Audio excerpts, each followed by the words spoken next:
مکے والوں کو شرم نہ آئی، ہم کس عورت کو تنگ کر رہے ہیں، کس مائی پر ظلم ڈھا رہے ہیں. پکڑ کے لائے. تو نبی کا کلمہ پڑھتی ہے؟ اس نے کہا پڑھتی نہیں، خون کے قطرے قطرے میں بسا رکھا ہے. میری نگاہوں میں وہ بستے ہیں، میرے دل میں وہی بستے ہیں، میرے قلب و جگر میں وہی بستے ہیں. کسی غیر کے لیے کوئی گنجائش نہیں، میرے یہاں صرف انہی کا مقام ہے. حضرت سمیہ رضی اللہ تعالیٰ عنہا کے پیروں میں رسے باندھ کر سارا مکہ اکٹھا ہو گیا. سامنے آیا ابو جہل، کہنے لگا سمیہ بعد آ جا، اپنے بڑھیپے پہ ترس کھا، میں تجھے چھوڑ دوں گا. کہنے لگی کیوں، کیا میرا قصور کیا ہے، میری خطا بتاؤ، میرا جرم بتاؤ. کہنے لگا اس سے بڑا جرم کیا ہے، تو زبان سے کہتی ہے لا الہ الا اللہ محمد الرسول اللہ صلی اللہ علیہ وسلم، یہ تھوڑا جرم نہیں. کہتی ہے اس کے سوا ہے کوئی نہیں، زمین میں، زماں میں، مکی میں، مکان میں، آسمانوں میں، زمینوں میں، دریاؤں میں، سمندروں میں، عرش عظیم پہ، ہر آدمی کے قلب و جگر میں اس کے سوا کوئی نہیں. کہتی ہو نا؟ فرمایا ہاں کہتی ہوں کہ یہ تجھے چھوڑنا پڑے گا. کہنے لگی چھڑانے والے کبھی سے مر گئے، کبھی سے مر گئے. دیکھو ایمان ہو تو ایسا ہو. میر تو کہہ لیتے ہیں نا وہ جی مجبوری کے وقت میں بندہ مجبور جو ہو گیا.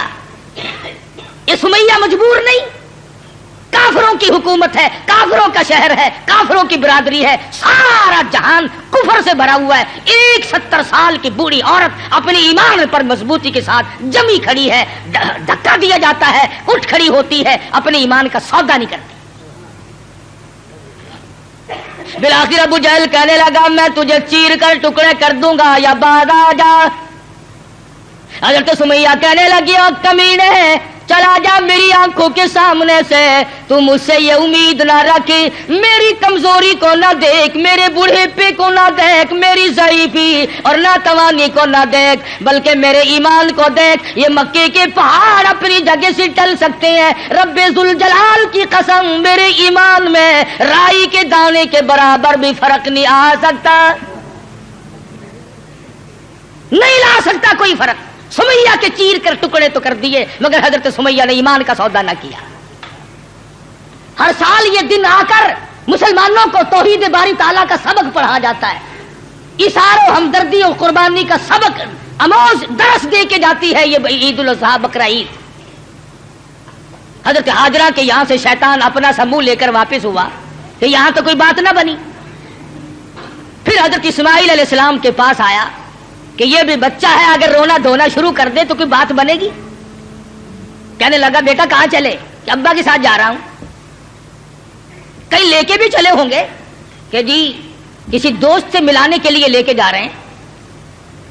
اس نے کہا ذبح کریں گے. اس نے کہا بدبخت آج تک کسی باپ نے اپنے بچے کو کبھی ذبح کیا کہ نہیں کیا؟ تو نہیں، پھر مجبور ہوا. یہ مجبور ہے، اللہ پاک کا حکم ہے، اللہ کا امر ہے. حضرت اسماعیل علیہ السلام نے بھی یہی جواب دیا کمینے دفع ہو جا، تو شیطان ہے، مجھے ورغلانے آیا ہے، مجھے پھسلانے کے لیے آیا، مجھے بہکانے کے لیے آیا. کہاں میرا مقدر اللہ کا نام ہو میرے گلے پہ چھری چلے، میں اس کے لیے بڑا راضی ہوں. میرا مقدر کہاں، پروردگار عالم میری قربانی مانگے اور مجھے ذبح کیا جائے. وہاں سے بھی اپنا سمو لے کر کے واپس ہوا. حضرت ہاجرہ نے بھی کنکریاں پھینک کے ماری، حضرت اسماعیل علیہ السلام نے بھی کنکریاں پھینک کے ماری، وہاں سے غائب ہو گیا. پھر حضرت ابراہیم علیہ السلام کے قریب آیا اور کہنے لگا ذرا عقل کرو، ہوش کرو، بوڑھے پے کی اولاد ہے، اکلوتا بیٹا ہے، کتنا خوبصورت نور نظر ہے، کتنا حسین لخت جگر ہے، اور 100 اونٹ قربان کر دو مگر بچے کے گلے پر چھری نہیں چلایا کرتے. یہ کوئی دینداری نہیں، یہ تو بہت برا عمل ہے. خواب کی بات ہے، شاید آپ کی سمجھ میں نہ آئی ہو، یوں ہی اپنے بچے کو ضائع کر بیٹھو گے اور شیطان انگلی کا اشارہ کرتا ہے دیکھو حسین کتنا ہے، خوبصورت کتنا ہے. اور کیوں نہ ہو جس کی پیشانی میں، جس کی صورت میں امام الانبیاء محبوب کبریا حضرت محمد مصطفیٰ صلی اللہ تعالی علیہ وسلم کی نور نبوت ہوگی، وہ کتنا حسین ہوگا. حضرت ابراہیم علیہ السلام نے بھی کنکریاں ماری، شیطان مجھے بہکانے آیا ہے، میرا تمام تر نظام خراب کرنے آیا ہے، کنکریاں پھینک کے ماری، وہاں سے بھی غائب ہو گیا۔ بڑا پریشان ہے کہ اب کروں کیا؟ اگر یہ قربانی والا سلسلہ چل پڑا تو یہ تو بڑا دیر پا رہے گا، اور لوگ اپنا مقام بناتے چلے جائیں گے اللہ جل شانہ کو راضی کر کے۔ چنانچہ حضرت ابراہیم علیہ السلام جب ایک پہاڑی پہ پہنچے مینا میں، تو سوچا کہ میں کروں گا تو وہی جو اللہ نے حکم دیا ہے، جو خداوند کریم کا امر ہے مجھے کرنا تو وہی ہے، مگر کم سے کم میں اپنی آل اولاد کو دیکھوں تو صحیح، ان کی کیا فراست ہے۔ ابراہیم علیہ السلام نے اپنے بیٹے کو سامنے بٹھا لیا، اور قرآن کریم نے جو باپ بیٹے کی پیاری یا بنی انی ارا فی المنام، اور میرے بیٹی میں نے ایک خواب دیکھا ہے، میں نے ایک سپنا دیکھا ہے، میں نے اللہ میاں کا ایک اشارہ پایا ہے، خداوند کریم تیری قربانی مانگتی ہے اور میں قربانی دے رہا ہوں، تیرے خون میں اپنے ہاتھ ڈبوئے بیٹھا ہوں، تیری کیا صلاح ہے؟ کہتا پہاڑی پر سے دیا آواز اسماعیل ادھر آؤ، یہاں آ کر خدائے پاک کا ارشاد سن جاؤ، یا بنی انی ارا فی المنام انی اذبحک فانظر ماذا تری۔ اور میرے بیٹے میں ایک صلاح مانگتا ہوں، ایک تجھ سے مشورہ طلب کرتا ہوں، تیری صلاح لیتا ہوں، تیری اس میں کیا رضا ہے؟ پدر بولا کہ بیٹا آج میں نے خواب دیکھا ہے، کتاب زندگی کا ایک نرالا باب دیکھا ہے، یہ دیکھا ہے کہ میں خود آپ تجھ کو ذبح کرتا ہوں، خدا کے نام سے تیرے لہو میں ہاتھ بھرتا ہوں۔ اللہ کا امر ہے، اللہ کا فیصلہ ہے، خداوند کریم نے تیری قربانی مانگی ہے، میں اللہ کے نام پر تجھے ذبح کر رہا ہوں۔ اس لیے مدنی کریم صلی اللہ علیہ وسلم کی امت کو حکم ہے کہ قربانی کا جانور اپنے ہاتھ سے ذبح کیا کرو، زیادہ ثواب ہے، یا کم سے کم پاس کھڑے ہو کر جھولی پھیلا کر قبولیت کی دعا مانگا کر، الہی میں اس قابل کہاں کہ قربانی دوں، یہ تیری کریمی ہوئی جو میں نے قربانی دی، قبول فرما۔ سب اللہ پاک کی طرف سے ہے۔ حضرت ابراہیم علیہ السلام نے اپنے بیٹے سے صلاح مانگی، مشورہ طلب فرمایا۔ بیٹا کون سا کم تھا، پیغمبر کی اولاد ہے، پیغمبر ہے، اور وہ نبی جس کی نسل میں سے سرکار مدینہ حضرت محمد الرسول اللہ صلی اللہ تعالی علیہ وسلم تشریف لا رہے ہیں۔ کس طرح سے نبوت کو نکل کیا جا رہا ہے، پالش کی جا رہی ہے، قربانی در قربانی، قربانی در قربانی لے کر ذات محمد الرسول اللہ صلی اللہ علیہ وسلم کی نبوت کو چمکایا جا رہا ہے۔ مشورہ مانگا، فوراً بول اٹھا بیٹا، قال یا ابت افعل ما تؤمر، میرے ابا جو کچھ آپ کو حکم ملا اس میں دیر نہ کرے، جو امر ملا ہے، جو فیصلہ ملا ہے، جو خداوند کریم کی طرف سے حکم ملا ہے کر گزرے آپ۔ رہی میری بات ستجدنی انشاء اللہ من الصابرین، فرمایا او میرے ابا جان مجھ سے یہ امید نہ رکھو میں بھاگ جاؤں گا، میں دوڑ جاؤں گا، میں اپنے آپ کو اللہ کی راہ میں قربانی دیتے ہوئے بڑی خوشی محسوس کروں گا۔ ستجدنی انشاءاللہ، اگر آپ عربی جانتے خدا کی قسم جگر پھٹ جاتا، قلب پھٹ جاتے اس جملے سے۔ وہ پیغمبر اللہ سے کتنا ڈرتا ہے، حالانکہ ہونے والا پیغمبر ہے، خلیل کا بیٹا ہے، اسماعیل علیہ السلام ہے، پھر یوں کہہ سکتا تھا ستجدنی اللہ من الصابرین، مجھے آپ صبر کرنے والوں میں سے پائیں گے۔ اسماعیل علیہ السلام نے کتنی صاف بات کی، فرمایا یہ ثابت قدمی میرے بس کی بات نہیں، میرا پروردگار میرا قدم تھام کے رکھے گا۔ ثابت کر دیا کہ میرا کوئی معاملہ میرے اختیار نہیں، ذبح ہونا میرے اختیار نہیں، ذبح کرنا میرے ابا کے اختیار نہیں، انشاءاللہ جو میرا رب چاہے گا وہ بنے گا۔ نبی کا ہاتھ اللہ کے کتنا قریب ہے اور خدا بند کریم کو جتنا پیغمبر سمجھتا ہے اتنا کوئی نہیں سمجھا کرتا. مجھے آپ صبر کرنے والوں میں سے پائیں گے. کوئی اور ہوتا ہے ایسا موقع آ جاتا ہے. ابا جان کیا سمجھ رہے ہیں آپ, میں آپ کی اولاد نہیں ہوں, مجھ سے آپ کوئی ایسی توقع نہ رکھے کہ میں بھاگنے والا ہوں. پیغمبرانہ کلام ہے, نبوت کا کلام الگ ہوتا ہے. کیا فرماتے ہیں ستجدنی انشاء اللہ من الصابرین. اور میرے ابا جو مجھے تکلیف پہنچے گی اللہ کے فضل و کرم سے مجھے صبر کرنے والوں میں سے پاؤ گے, برداشت کرنے والوں میں سے پاؤ گے. بات طے ہو گئی. سبحان اللہ. پیغمبر کی فراست تو دیکھو. اسماعیل علیہ السلام فرمانے لگے ابا جان میری 2-3 تجویزیں ہیں, میرے 2-3 پروگرام ہے, اگر پسند آئے تو قبول کر لیجئے. اور وہ یہ ہے میں لخت جگر ہوں, میں نور نظر ہوں, آپ میرے پدر ہیں, میں بیٹا ہوں, آپ باپ ہیں, میں آپ کے ضمیر کی آواز ہوں, میں آپ کے دل کی گہرائیوں کی ایک بہت بڑی سرناٹی ہوئی محبت ہوں. آپ مجھے جب ذبح کریں گے میری صورت بگڑے گی, کہیں پدری شفقت جوش میں نہ آ جائے, کہیں آپ درمیان میں نہ چھوڑ دیں. اور میرے ابا میری ایک تجویز ہے فلما اسلم وتلہ للجبین. میرے ابا مجھے اونٹا لٹا لینا, سیدھا نہ لٹائیو, تاکہ آپ میرا چہرہ بگڑتا ہوا جب گلا کٹے گا میری بگڑتی ہوئی صورت آپ نہ دیکھ سکیں, بے دریغ آپ چھری چلا دیں. بہت اچھا بیٹے یوں ہی کروں گا. فرمایا اور سنو, آپ اپنی آنکھوں پہ پٹی باندھ لینا تاکہ میری صورت نہ دیکھ سکو اور بلا تعمل چھری چلا سکو. بہت اچھا بیٹے.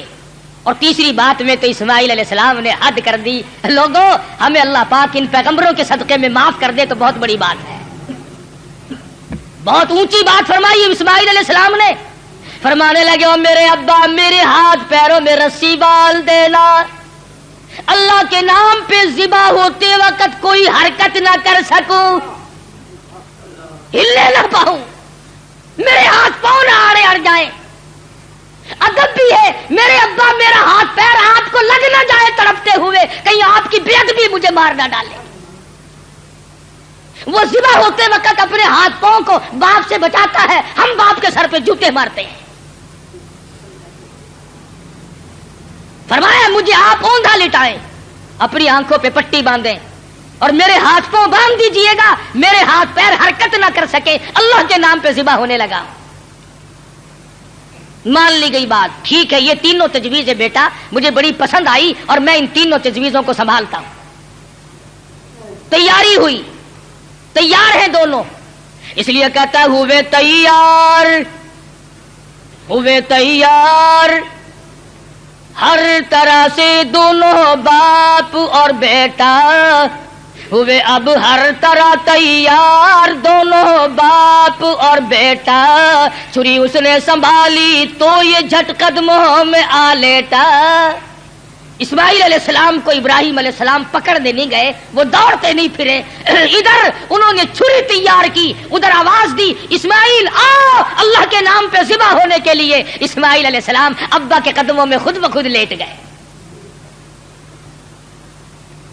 کوئی ایسی بات نہیں, ابا کے دل میں یہ بات نہیں اب کیا بنے گی, اب میرا بیٹا ذبح ہو جائے گا, لگتے جگر رخصت ہو جائے گا, کسے بیٹا کہہ کے بلاؤں گا, مجھے کون ابا کہہ کر کے بلایا کرے گا. یہ تمام چیزیں رخصت ہے, کسی قسم کی پریشانی نہیں, نہ بیٹے کے دل میں ہے نہ باپ کے دل میں ہے, دونوں خوش ہیں, اللہ راضی ہو جائے. بالکل بے دھڑک اسماعیل علیہ السلام کے سینے پر گھٹنا رکھا ہے, پچھاڑا اور گھٹنا سینے معصوم پر رکھا, چھری پتھر پہ رگڑی ہاتھ کو حلقوم پر رکھا. سینے پہ گھٹنا رکھ لیا, گلے پہ ہاتھ رکھ لیا, آسمانوں میں فرشتوں کے رونے کا کوہرام مچ گیا. اے پروردگار او بے نیاز ذاتی, یہ کیا بننے والا ہے, یہ کیا ہونے لگا ہے. ہم نے اس قسم کا ماجرا آج تک نہیں سنا، آج تک نہیں دیکھا. تیری راہ میں تیرے نام پہ آج کے بعد لخت جگر ذبح ہونے لگیں گے. یہ ذبح ہو رہا ہے. ادھر پروردگار عالم کی طرف سے آواز آئی، او چھری خبردار، اگر ایک بال بھی کاٹا، خبردار اگر بال کاٹا جہنم میں جلنا پڑے گا. چھری چلا رہے ہیں، چھری چلتی ہے کاٹتی نہیں. اسماعیل علیہ السلام نے کہا ابا زور سے چلاؤ. میرے بیٹا میں تو چلا رہا ہوں، چلتی نہیں ہے، میرے ہاتھوں کو خون لگا نہیں، میں انتظار کر رہا ہوں. واہ اسماعیل علیہ السلام تیری دانائی پر قربان ہو جاؤں. فرمایا ابا ذرا ٹھہرو، شاید اللہ پاک کو میری تجویز، میرا بنایا ہوا ہیلا مسیلا منظور نہیں. مجھے سیدھا لٹاؤ، آپ اپنی پٹی کھول دو، شاید مالک کائنات کو یوں منظور ہو باپ بیٹے کی نظر بھی ملے، چھری بھی چلے. بیٹا باپ کو تڑپتے ہوئے دیکھے، بیٹا باپ کے ہاتھ کو گلے پر چلتا ہوا دیکھے، چھری بھی چلے، نظر بھی ملے، محبت بھی مچلے، ارمان بھی نکلے، شاید یہ منظور ہو. اسماعیل علیہ السلام سیدھے لیٹ گئے. ابراہیم علیہ السلام نے پٹی اتار دی، ہاتھوں کی رسیاں بھی کھلوا دی. شاید اللہ کو یوں منظور ہو میری راہ میں قربان ہونے والے تڑپ تڑپ کے جان دے دے. چھری چل رہی ہے، کاٹتی نہیں ہے. کاٹے کیسے؟ امر الہی جو نہیں، خدا نے جو منع کر دیا. وہ چھری اپنے وقت پر ایک بال نہیں کاٹتی. آج میں اور تو ہے جو اللہ کے امر کے خلاف ساری زندگی بسر کرتے ہیں. اسماعیل علیہ السلام پوچھتے ہیں ابا مجھے تکلیف اب بھی نہیں ہوئی؟ ابا دل سے چھری چلاؤ، کہیں اللہ میاں ناراض نہ ہو جائے، میرے گلے کو رگڑ مارو. میرے بیٹے میں زور لگا کے چلا رہا ہوں. فرمانے لگے ابا جان ایک ترکیب اور میری سمجھ میں آئی، چھری کی نوک میرے گلے پہ رکھ کر نبوت کا سارا وزن ڈال دو. چھری کی نوک میرے گلے پہ رکھ کر نبوت کا سارا وزن ڈال دو، اس طرح سے ذبح ہو جاؤں گا. ادھر اللہ پاک نے چھری کو حکم دیا ہوا خبردار اگر ایک رونگٹا بھی کاٹا. تجھے کیا معلوم ہے چھری کی شامت آ گئی، اوپر بھی نبی نیچے بھی نبی. کہاں جائے، کس طرح پہ کرے؟ اوپر بھی پیغمبر ہے، نیچے بھی پیغمبر ہے. ادھر اللہ میاں نے حکم دے رکھا ہے او چھری اگر ایک رونگٹا بھی کاٹ دیا تجھے معلوم ہونا چاہیے یہ وہ اسماعیل ذبیح اللہ ہے جس کی نسل میں سے میں آمنہ کی در یتیم حضرت محمد کریم صلی اللہ علیہ وسلم کو لانا چاہتا ہوں. چھری بڑی مجبور ہے، نیچے پیغمبر ہے، اوپر بھی پیغمبر ہے. تھوڑا سا راستہ لکڑی کے دستے میں ملا، اس میں تو اتر گئی، لکڑی میں تو گھس گئی، مگر نیچے اسماعیل علیہ السلام کا رونگٹا نہ کاٹا. پریشان ہے، ہوا کیا؟ اتنی دیر میں دیکھتے کیا ہے، آسمان کی طرف سے ایک دمبا آ کے پڑا اور آواز آئی یہ جنت کا رہنے والا دمبا، اس کی قربانی دو. آواز آتی ہے وَنَادَيْنَاهُ أَيْ يَا إِبْرَاهِيمُ قَدْ صَدَّقْتَ الرُّؤْيَا. اور میرے خلیل آپ نے اپنے خواب کو سچا کر دکھایا. إِنَّا كَذَلِكَ نَجْزِي الْمُحْسِنِينَ. ہم نیکی کرنے والوں کو یوں ہی بدلہ دیا کرتے ہیں. وَفَدَيْنَاهُ بِذِبْحٍ عَظِيمٍ. یہ دمبا آیا ہے، اس کی قربانی دو. اور میرے خلیل ہم نے آپ کے بچے کی قربانی قبول کر لی اور ہم نے سوچا کہ یہ خالی جھولی گھر نہ جائے، دمبے کی قربانی کر کے ساتھ لے جائیں تاکہ حاضروں کو بھی پتا چلے ہم قبول کرنے والے ہیں. إِنَّ هَذَا لَهُوَ الْبَلَاءُ الْمُبِينُ. یہ بہت بڑی آزمائش تھی، یہ بہت بڑا امتحان تھا.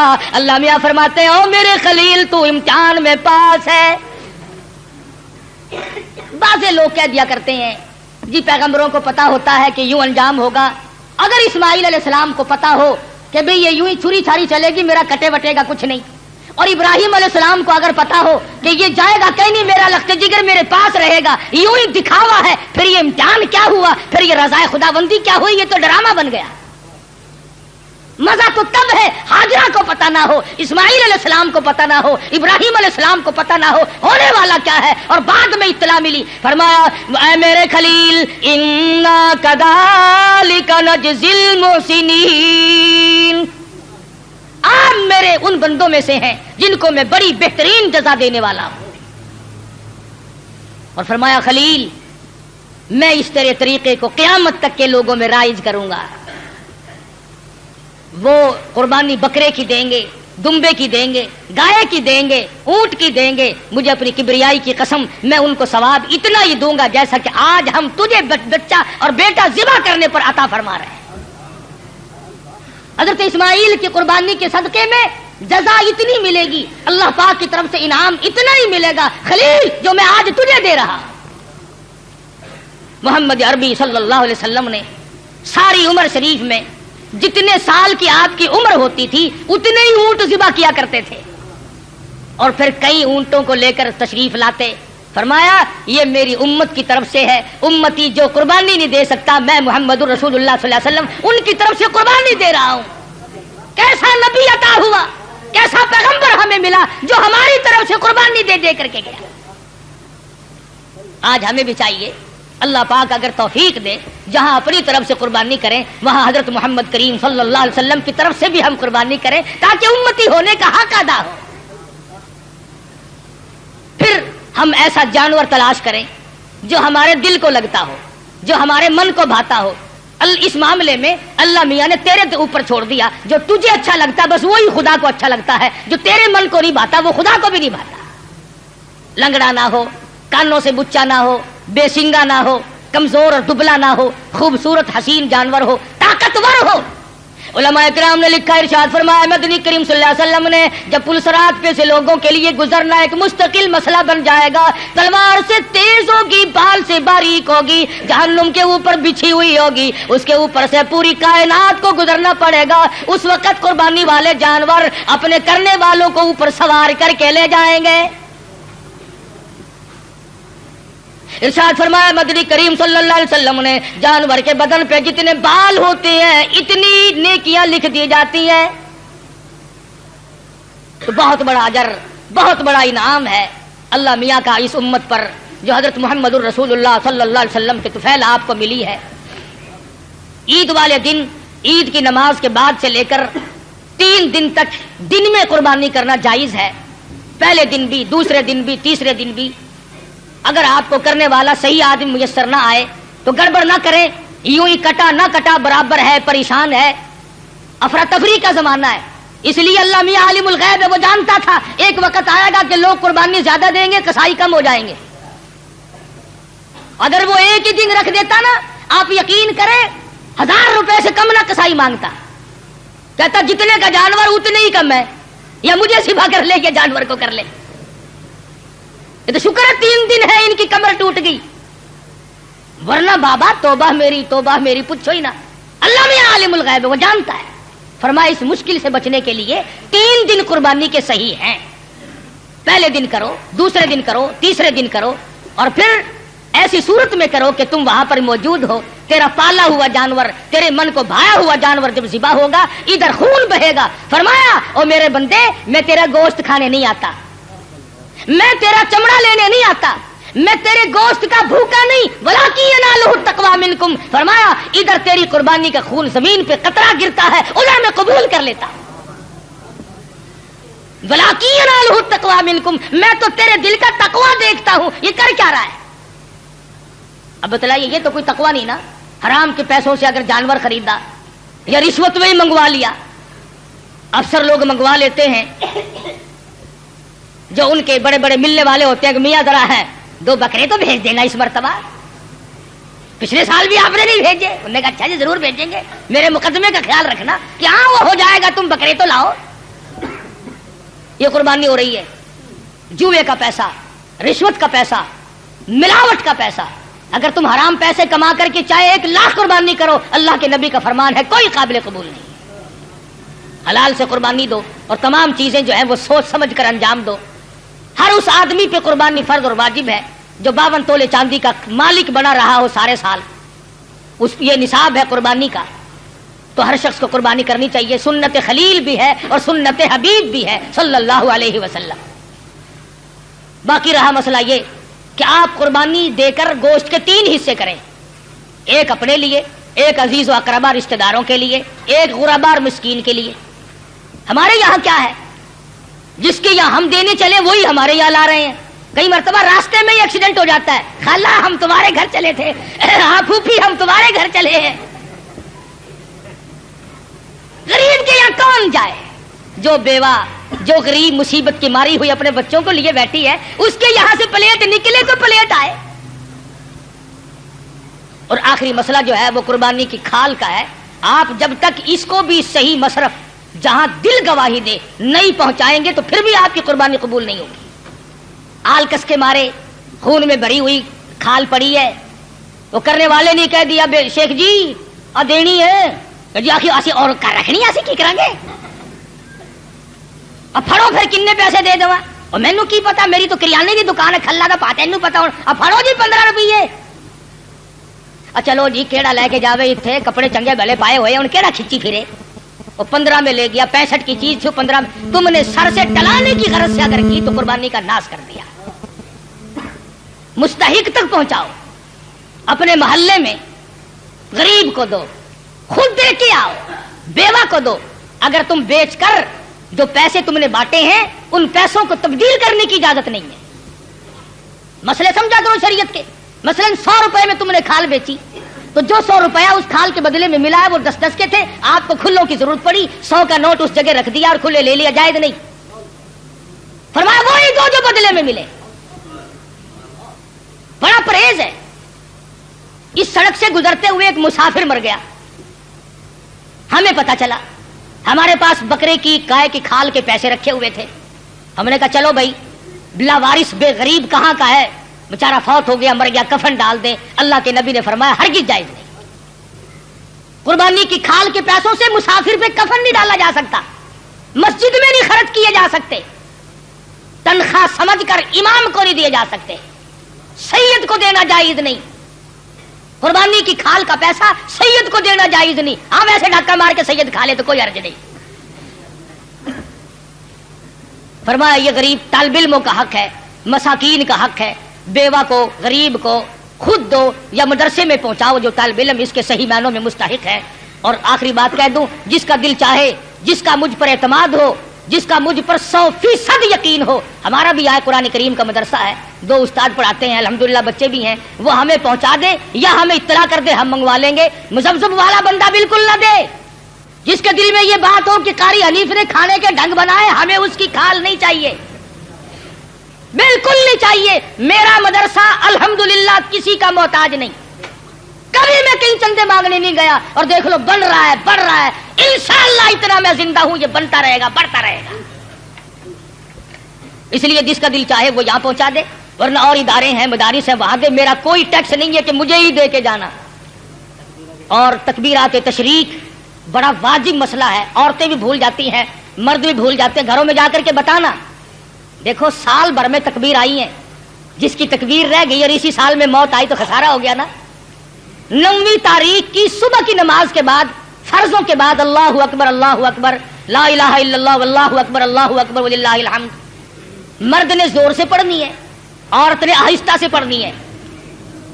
یاد کراؤ گھر والیوں کو, تمہاری یہ منشا تو نہیں کہ ہم جنت میں چلے جائیں اور یہ جس غریب نے درجن بچے تیرے جنے یہ جہنم کا ایندھن بنے. اس بات سے بچاؤ ان غریبوں کو. واجب ہے, اگر نہیں پڑھا تو عورت اور مرد گناہگار ہوں گے. ہر فرض نماز کے بعد 9ویں تاریخ کی فجر سے لے کر 13ویں تاریخ کی عصر تک ہر فرض نماز کے بعد اللہ اکبر لا الہ الا اللہ واللہ اکبر وللہ الحمد. مرد نے زور سے پڑھنی, عورت نے آہستہ پڑھنی. تکبیر آہستہ پڑھے, لڑ لے چاہے کوٹھے پہ چڑھ کر. ہاں ہاں تکبیر, اللہ میاں کہتا ہے میرا نام بھی آہستہ لے, تیری آواز نہ کوئی سننے پائے. جوتا پہننے کے لیے بے شک چوک بازار میں رگڑ کھاتی پھرے. دیکھو اللہ کی ذات ہے,